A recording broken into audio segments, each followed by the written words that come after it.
Tek TV. Experience educational television. Media training prepares media men and women for all media challenges and professional delivery of tasks.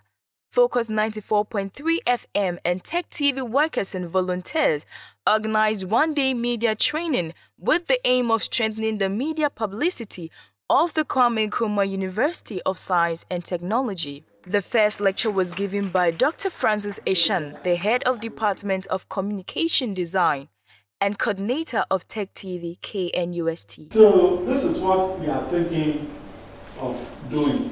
I'm looking forward to have 4 channels, 2 nationwide and 2 for KNUST. And the KNUST will have 1 for encrypted service for distance learners and 1 for the ordinary students. Participants also asked questions. What are the conditions you have to meet to come over and to be able to be assisted in the Tek TV project? Thank you very much.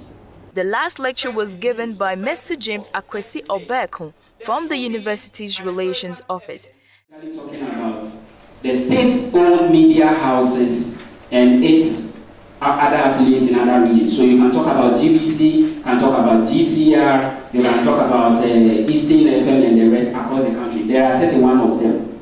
Then we have 5 public forum. So the BBC will transmit into Ghana, the RFI, you listen to the French channels are all in that category. Tek TV and Focus 94.3 FM agreed to work together to project KNUST and Ghana at large.